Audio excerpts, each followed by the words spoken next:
Okay, ladies and gentlemen, ladies and gents, wanted to take the time to share another bit of information with all of you. We're going to talk about the liens, the arbitration award. For those of you whose awards have not been confirmed and you've had your award for more than a year, we're going to be covering that information. We're also going to be talking about the delays that have been happening with SATCOMM and SITCOMM Arbitration Association and what the stupid courts have been doing. So this will be about 37 minutes long, so just prepare yourselves. All right, ladies and gentlemen, let's talk about the situation at SATCOMM. We've been having some difficulties with SATCOMM, and I'm not going to keep that from any of you because you all deserve to know that. As you know, we brought on people by just putting advertisement out there saying we needed individuals who were skilled in this and skilled in that. Well, it turns out that many of the individuals are not there anymore. 7 people are no longer here from last year. 3 of them tried to do some very shady things that could not be allowed. It's the second time that's happened. The 4th time it's happened with organizations I've created where they think that they can take an organization that I've created and do it their way because they figure they can make more money, that they can pimp all of you. Ladies and gentlemen, I promised you from day one that I will not let anybody take advantage of you. You are my people. That's why you watch these videos. That's why you're here. I won't take advantage of you, and I can guarantee you that I've not received a dime from SATCOMM. When SAA started, I only received a dime from SATCOMM when I was handling the emails, letting them know that they made. This call and your telephone number will be monitored and recorded.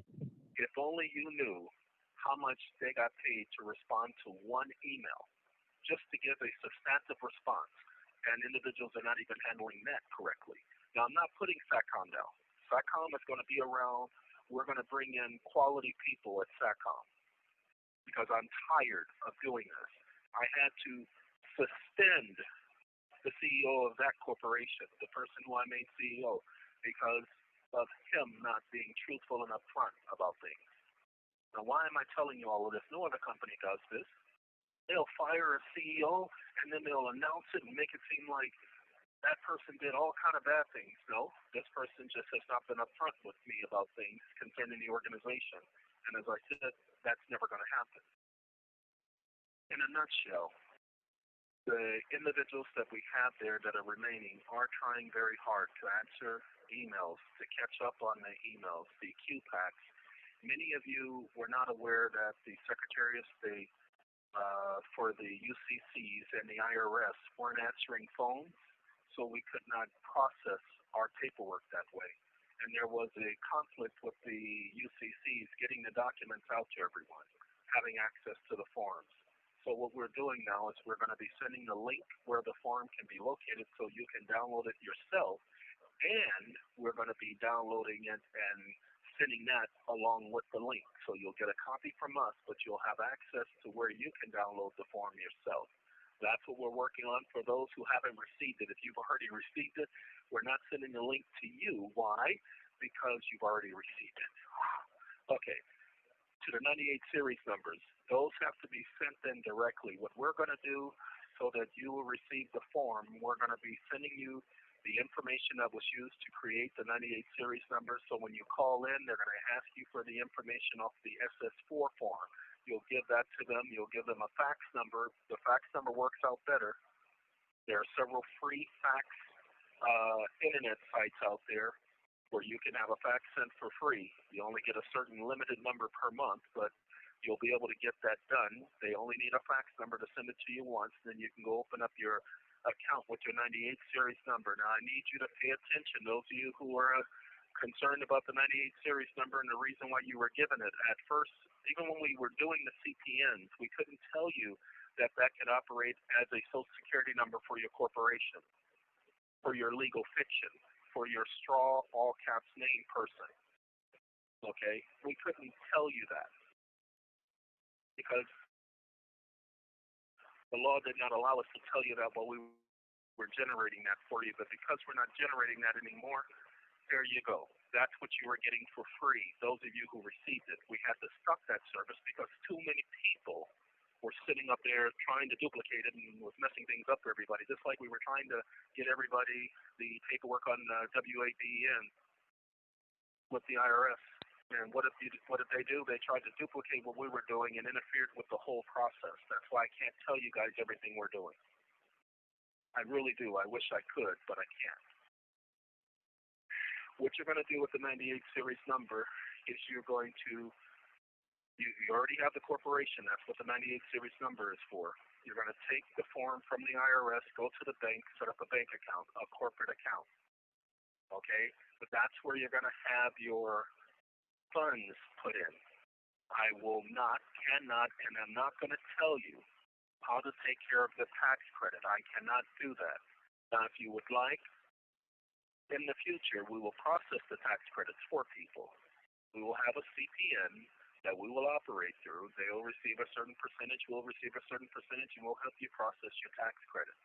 What do I mean by tax credits? Well, now we're going to talk about the arbitrations. Many of you have not gotten your arbitrations confirmed, and many of you who have gotten your arbitrations put in court requesting a confirmation, the courts have vacated it because they don't like what SAA is doing. They don't like the contracts that binds the government.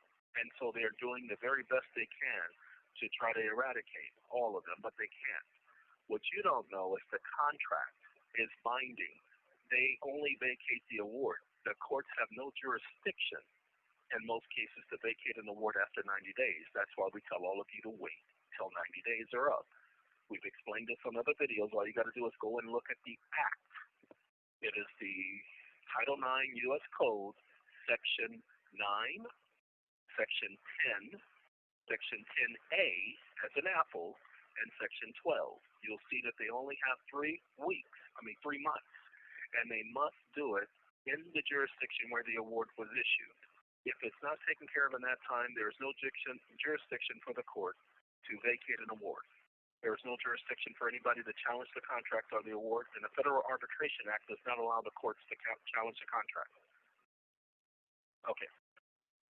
Now that we've gotten that part taken care of, those of you who have the Q-PAKs, your Q-PAKs are valued at $100 million. That's the bond section of the Q-PAK. We're going to be assigning QSIT numbers. I just need all of you to hold on until we're able to acquire the QSIT numbers. The individual we had brought on to do the QSIT numbers, that individual has decided to step away and start its own corporation and using part of our funds to do so and doing their own thing. They were unaware that I knew this, but I've given them several hints that I knew that that's what they were doing. So we have the access to the QSIT information, and we have the means of getting it. We just can't tell you how we're going to be doing that or anything. We're just letting you know that we will acquire the QSIT number for your bonds. You will take that $100 million debt. After you've sent out that, after you've gotten your arbitration award, you'll take that $100 million debt, and you will just simply wait a year. That's all you have to do is wait a year. After the 90 days, you wait another, whatever, how many months it is. So 90 days is 3 months, so you're going to wait another 9 months. You wait those extra 9 months, and now you get to write that off permanently on your taxes. And you get to have that tax credit. The tax credit is yours after those 90 days. You have that as a tax credit. But after a year, nobody could ever challenge it. It stands as a binding amount that no one can challenge. This is what I'm trying to do for all of you through the organizations. This is what SATCOMM is trying to help and assist people to understand how finances work in the United States. As I told you, all you got to do is type up Jerome Powell 60-minute interview.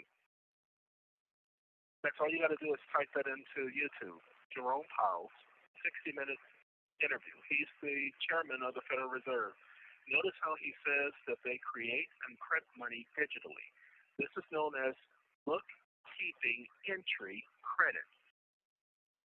You'll see, if you go back and look at the Credit River decision, that Judge Mahoney dubbed it and titled it the same, and he explained it without missing a beat, that's how finances work.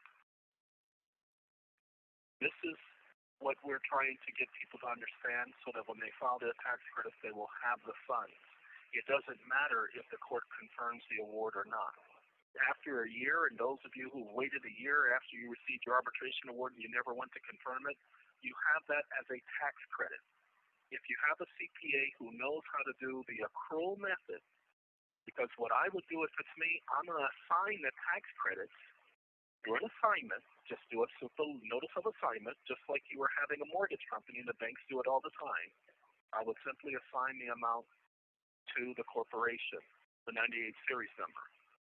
And then I would file the taxes under that corporation. And I would make sure to document the withholdings. That's the best I can do for all of you. Your CPA will know how to do what I'm talking about. That's how you'll get access to your funds. The next thing we're going to talk about is the Defrauded Homeowners of America. So give me a second, and I'll be right back to talk to you about that. Go ahead and pause it. Hi. Okay, ladies and gentlemen, wanted to make sure that I covered enough minutes without it being interrupted. So what we're going to do is I'm going to mention something real quickly. Many people have been sending emails to admin at SATCOMM and admin at SAA. Ladies and gentlemen, I'm admin. I'm not there to read those emails. That's why we have not told anybody to send anything to admin at SATCOMM or admin at SAA. Individuals have been doing that for whatever reason. Ladies and gentlemen, it doesn't work that way. And so those of you who have done that, when I've had people check admin, Lord have mercy. Several emails in there that have never been responded to because those email accounts we leave open because there are other business issues that are handled through those accounts, but not any issues with any of you. You're to contact support at SATCOMM911.com or support at SAALimited.com regarding SATCOMM issues and SAA Limited regarding SITCOMM Arbitration Association issues. So I'm hoping that this clears up everything. Now, I know that everybody doesn't watch all of the videos, but because of my circumstances and where I'm located at this time, I would hope that you guys would pay attention, that I would keep you apprised, abreast, and This call and your telephone number will be monitored and recorded. of everything that is going on. That is my hope. And if you have individuals whom you've communicated with who have received SATPACs or received Q-PAKs or who have received an arbitration award or filed for an arbitration award, I need you all to understand these points and to notify them. Give them a heads up. We're going to talk about the request. I'm needing someone who knows how to file liens. Oh, by the way, the individual who sent us the information about that home, it's called Water Nest 100. That's the name of the home project. Someone did send that to me, and we were able to find the video on YouTube. And you can find the YouTube video, Water Nest, Nest 100. And you'll be able to see the video. So we were able to locate it, and I want to thank that individual for their assistance. I wished I knew the person's name right now off the top of my head, and I don't, and I can't say the person's name, and I'm sorry, but I want to thank you. We're looking for someone who knows how to file UCC liens, not that sovereign stuff, not that creditors in commerce, who knows how to file an actual UCC lien, who does this for a living, who has done it before, and who has filed liens in courts, writ of possessions, and so forth. Wait till you guys hear about the Defrauded Homeowners of America and the writ of possession process in just a moment. We're going to be talking about that regarding something else, not regarding this. I need them to document and show us proof that they have filed these liens that have been successful. What I'm looking for is to bring such a person on. We'll pay them for their services, and eventually, if things work out, we'll bring them on a long-term basis and give them a percentage of whatever's recovered. So if you know somebody who knows how to file UCC liens and regular liens through the court and county recorder, and they do this on a regular basis and go after judgments regarding writ of possessions and so on and so forth, garnishing wages and so forth, I need that person to contact me as soon as possible. We'll do a couple of trials after we look at their paperwork. We'll do it, and no, we're not trying to copy what you're doing. I can't do it myself. I would do it myself. This is what I do, but I am here. And I don't have the time to explain the process to people over the phone, so that's what I'm looking for. If you know somebody, have them contact me, EON, V as in Victor, the number 3, at gmail.com. Again, do not, some of you have tried to contact that email regarding other things. Your email will not be responded to. That email is not for that purpose at this time. In the future, possibly, but not right now. Okay? Thank you very much. Now let's talk about the Defrauded Homeowners of America. Ladies and gentlemen, the Defrauded Homeowners of America arbitration was done approximately a year ago. They are in default. They have not responded. We have to wait the full year so we can go after the tax credit. That's almost $1 billion in tax credits. Against each and every entity, I believe there's 15 different entities, which will equate to about $13 billion. We're going to take that. We're going to go after the tax credits. Whatever we recover will go to that group. A lot of people have been wondering about the Defrauded Homeowners of America. They've been worried about their SATCOMM. Please understand, that's what we're doing. We cannot give you the full details about this. But I promise you, if you can hear it in my voice, I guaranteed all of you that I would not take advantage of you or allow anyone else to take advantage of you. I am not sitting up here looking pretty. Everything I'm doing, including my being in here, is for the advantage of some other person or other people's F, but not my own. I'm hoping you guys will understand that if I could be selfish, I've never displayed it to any of you. Okay, with that being said, let's talk about we had defrauded home, and I told you we're going to talk about the writ of possession. Now, those of you who have these contracts, whether it be your incarceration contract, the redemption coupon contract, the infant estate contract, or the Q-PAK contract, doesn't matter which contract you have, under the Fifth Amendment and under several principles, and all you have to do is download a copy of the redemption contract, and you'll see the case law at the very beginning. The Supreme Court has held that contracts are property. Now remember, property has value. All property has value. Now in the United States, the law is all property in the United States is the property of the United States. Okay? But not in this instance, because the contract gives you total control over the property. Now since the contract is property, the property has value. What's the value of that contract? It's in the arbitration clause. The arbitration clause highlights the value of the contract. Since that contract has value, all you have to do, wait a year until after the award has been confirmed. And then what you do is you go and you've already sent them the notice that payment is due. Now you send them a 3-day pay or quit notice. And then you do a writ of possession on your property. The courts are not going to like it. They're going to hate it. But you're going to highlight, wait, I'm sorry, this is property. And I'm evicting them off of my property, out of the contract, to where I take full and sole possession of this contract and the value of this contract, and I'm going to do a writ of possession. And then I'm going to go ahead and put a lien on them for the value of the contract. And I'm going to garnish their wages for the value of the contract until I receive what is due. And no, you cannot judge whether the contract is valid or not because it's been over a year. So the courts have no jurisdiction under the Federal Arbitration Act. Now, I need those of you who don't understand anything, go back over what I just said, go back over the arbitration videos, go over writ of possessions and how they're issued. And just imagine your contract as being an apartment building and the parties to whom the contract is against being tenants who haven't paid their rent. And you're going to foreclose on your own contract against them, you being the landlord. Well, you are the grantor of the contract. All you got to do is think about it, people. Most of the information that you guys are hearing from me regarding all of this, nobody else is doing. Only a small few. Those attorneys who know how to get technical with things, who know what they're doing this.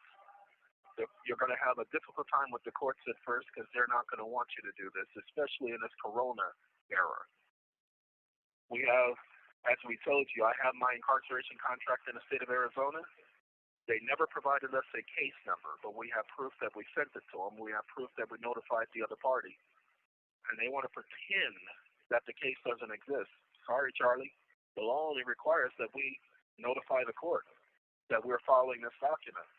So we access the court, and by the way, once it is put into the hands of the Postal Service, it is deemed filed. There's too many case laws concerning this. So the law says it is filed. Without a case number, with a case number, the law says that it was filed. So we're doing a default request from the clerk, and then we're doing a default judgment request from the judge. Well, they sent everything back talking about there's no pending case number. It's okay. We're going to get our pending case number. We're going to have them backdated because we're going to call the executive office and have them correct their problem by going over the law, saying that once it is delivered or placed in a drop box, U.S. Postal Service, it is deemed filed. Okay, with that being said, I'm hoping that this has answered many of the questions many of you have had. I wish I could explain the tax situation, but as I said, as far as the tax credits, we will be putting together CPAs who will help us process those tax credits for each of you in the future. Okay, to go over the numbers, to go over the federal withholdings and so forth, so that your documents can be filed the correct way. Be patient with us, as you have been, and I know many of you have been trying to contact SATCOMM and SITCOMM, but we're working on a skeleton crew. Like I said, I'm getting rid of, and I said pay attention to the word, getting rid of the people who don't want to do the job, getting rid of the people who don't want to participate, getting rid of the people who don't want to follow through, as was promised. Getting rid of them. Just the way it is. Because we don't have time, and you all don't have time. Everything will get done. All of that we promise you, we will take care of. I will keep my word. With that being said, I believe that covers everything that I wanted to tell all of you today, especially about that water nest home and TTOPP. TTOPP has already started. We haven't started with the processes of putting buildings together and so forth, but we will be getting started with that pretty soon. All right, ladies and gentlemen, gentlemen and ladies and gents, I ask that all of you have a good night, have a good day, have a good life, have a good time, have a whatever it is. I hope you and your loved ones make it good. Oh, sorry, one other thing. Sorry. Many of you have been complaining about not being able to get in touch with SATCOMM, not having any responses to your emails. Let me go ahead and give you another. These are not excuses. This is actual what's been going on. We've had one member who in the last year has lost two family members, one being his wife, the other one being his sister. And that's just within the last year. We have another member whose husband went in for surgery, and the doctors messed up with their malpractice, so he lost the use of one of his eyes. We have two members who have caught corona, and another member who we believe caught corona, but I never heard back on what the diagnosis were, but they're all doing okay. This call and your telephone number will be monitored and recorded. And of course, myself having caught corona twice. Well, I said corona. Let's call it what it is, COVID. Corona is the disease, and COVID is the virus. So I've caught it twice. We have at least three members who have caught it. We're not a very big organization, so with that much going on within the past 7 months, and then we have the government shutting down for the most part, not being able to communicate with the courts, not being able to communicate with the different offices, such as the IRS, the offices we need, the state offices, the state buildings, or them having so many calls coming through that nobody's answering the phone. We cannot tell you how many times our people have stayed on the phone for hours only to have the line hang up. You guys have been through the same thing, but this is what we've been through. You have 60 seconds remaining. Just want to let all of you know this is not on purpose. This is just the way circumstances are at this time. So we thank all of you for your warmest thoughts, deepest concerns, and we thank you for your patience. Ladies and gentlemen, again, I say thank you. Have a very good day. Good.